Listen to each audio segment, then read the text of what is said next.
পারমাণবিক অস্ত্র নামটা শুনলেই কেমন একটা আতঙ্ক কাজ করে, তাই না?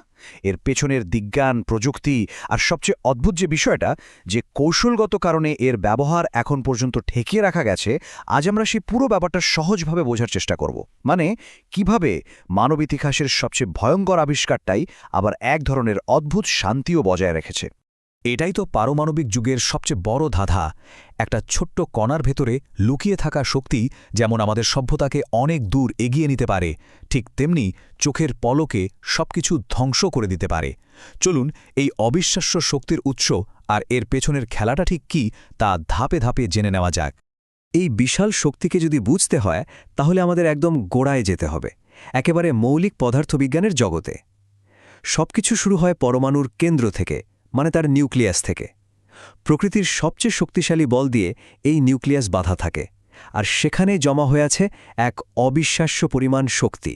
পারমাণবিক অস্ত্র কিন্তু মূলত দুই ধরনের বিক্রিয়ার ওপর কাজ করে। একটা হলো ফিশন, যেখানে ইউরেনিয়াম বা প্লুটোনিয়ামের মতো একটা ভারী পরমাণুকে ভাঙা হয়, আর ঠিক তার উল্টোটা হলো ফিউশন, যেখানে হাইড্রোজেনের মতো হালকা পরমাণুকে প্রচণ্ড তাপ আর চাপে জোড়া লাগানো হয়। দুটোতেই অংশক শক্তি বেরোয়, কিন্তু শক্তি তৈরির প্রক্রিয়াটা কিন্তু একদম আলাদা। আচ্ছা, ফিশন বোমার আসল রহস্যটা কি জানেন? সেটা হলো চেন রিঅ্যাকশন বা শৃঙ্খল বিক্রিয়া। ভাবুন, ব্যাপারটা শুরু হয় মাত্র একটা নিউট্রনের ধাক্কা দিয়ে, কিন্তু সেই ধাক্কায় পরমাণুটা ভেঙে গিয়ে আরও কয়েকটা নতুন নিউট্রন ছিটকে বের হয়। এরপর ওই নিউট্রনগুলো আবার অন্য পরমাণুকে ধাক্কা দেয়, আর এভাবে 1, 2, 4, 8 করে সেকেন্ডের ভগ্নাংশের মধ্যে পুরো ব্যাপারটা একটা অনিয়ন্ত্রিত শক্তিতে পরিণত হয়, আর ঘটায় ভয়াবহ বিস্ফোরণ। তো বিজ্ঞানের এই সূত্রগুলো তো জানা গেল, কিন্তু এগুলোকে একটা ভয়ঙ্কর অস্ত্রে পরিণত করা হয় কিভাবে? এটা কিন্তু শুধু বিজ্ঞান না, এর পেছনে কাজ করে অত্যন্ত জটিল আর নিখুঁত ইঞ্জিনিয়ারিং। চলুন সেই দিকটা একটু দেখি। একটা পারমাণবিক বিস্ফোরণের প্রভাব কল্পনা করাও কঠিন। প্রথমে আসে ব্লাইন্ডিং ফ্ল্যাশ বা চোখ ধাঁধানো আলোর ঝলকানি। এরপর মুহূর্তের মধ্যে তৈরি হয় প্রচণ্ড তাপের একটা গোলা, যা সবকিছুকে লিটারালি বাষ্প বানিয়ে দেয়। আর তারপর আসে শকওয়েভ, বাতাসের এমন এক ধাক্কা যা বড় বড় বিল্ডিংকেও ভেঙে গুড়িয়ে দেয়। কিন্তু এখানেই শেষ নয়, সবচেয়ে ভয়ঙ্কর হল এর পরের অদৃশ্য বিপদটা, তেজস্ক্রিয় ফলআউট, যা দশকের পর দশক, এমনকি প্রজন্মের পর প্রজন্ম ধরে পরিবেশে থেকে যায়। হাইড্রোজেন বোমা বা থার্মোনিউক্লিয়ার অস্ত্র, এটা ফিশন বোমার চেয়েও বহুগুণ বেশি শক্তিশালী। এর কারণটা হলো এর ডিজাইনটা 2 স্তরের, মানে এখানে একটা ছোট ফিশন বোমা শুধু ট্রিগার হিসেবে কাজ করে। ওই বিস্ফোরণ থেকে যে প্রচণ্ড তাপ আর চাপ তৈরি হয়, সেটা ব্যবহার করে আসলে দ্বিতীয় আরও ভয়ঙ্কর ফিউশন বিক্রিয়াটা শুরু করা হয়। একটা আধুনিক থার্মোনিউক্লিয়ার ওয়ারহেডের ভেতরে কি থাকে যদি একটু দেখি, তাহলে এর জটিলতাটা বোঝা যায়। প্রত্যেকটা অংশের কিন্তু নির্দিষ্ট কাজ আছে। প্রাইমারি ফিশন ট্রিগারটা বিস্ফোরণ শুরু করে, রেডিয়েশনকে সেই শক্তিটাকে সেকেন্ডারি স্টেজে পাঠিয়ে দেয়, আর সেখানে থাকা ফিউশন জ্বালানি জ্বলে ওঠে। পুরো প্রক্রিয়াটা এমনভাবে সাজানো যাতে একটার পর একটা বিক্রিয়া ঘটে আর চূড়ান্ত বিস্ফোরণের শক্তি বহুগুণ বেড়ে যায়। শুধু বোমা বানালেই তো হবে না, তাই না? সেটাকে পৃথিবীর যে কোনো প্রান্তে নিখুঁতভাবে পৌঁছে দেওয়ার প্রযুক্তিও তো লাগবে। আর এই ডেলিভারি সিস্টেমগুলোই কিন্তু পারমাণবিক যুদ্ধের পুরো সমীকরণটাই বদলে দিয়েছে। চলুন দেখি কিভাবে। 18,000 কিলোমিটার, রাশিয়ার RS-28 শারমাটের মতো একটা আধুনিক ইন্টারকন্টিনেন্টাল ব্যালিস্টিক মিসাইল বা ICBM-এর রেঞ্জ হলো এটা। মানে এক মহাদেশ থেকে উৎক্ষেপণ করে অন্য মহাদেশের যে কোনো জায়গার আঘাত আনতে পারে। এটা কিন্তু প্রথাগত প্রতিরক্ষার ধারণাকেই পুরোপুরি অচল করে দিয়েছে।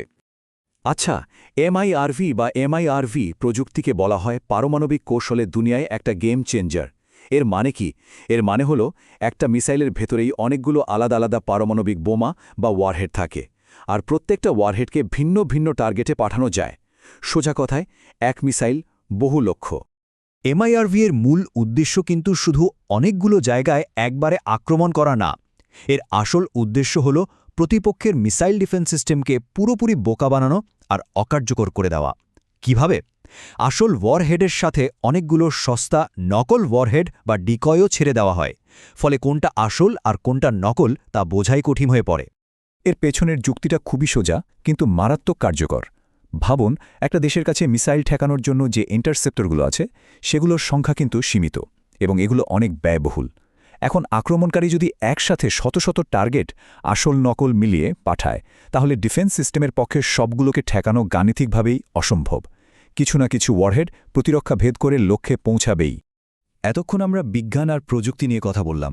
এবার চলুন একদম সর্বোচ্চ কৌশলগত পর্যায়ে যাওয়া যাক।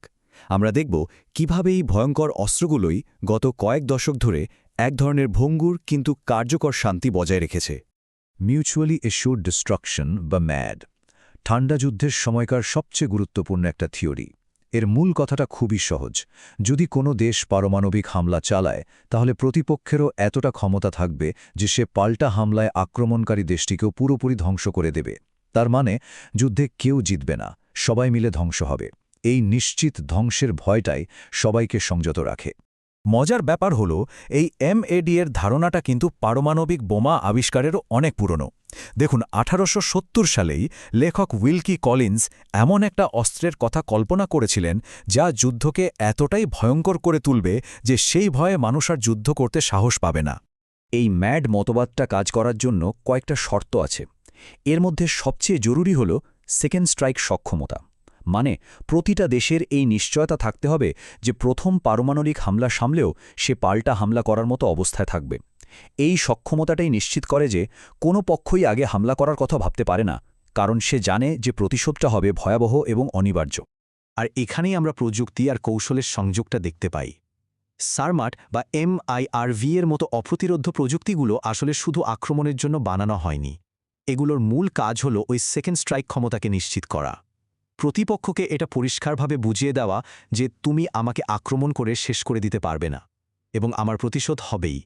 আর এভাবেই এই ভয়ঙ্কর অস্ত্রগুলো এক ধরনের স্থিতিশীলতা তৈরি করে। কিন্তু প্রশ্ন হল, এই শীতল সমীকরণটা কি চিরকাল টিকবে?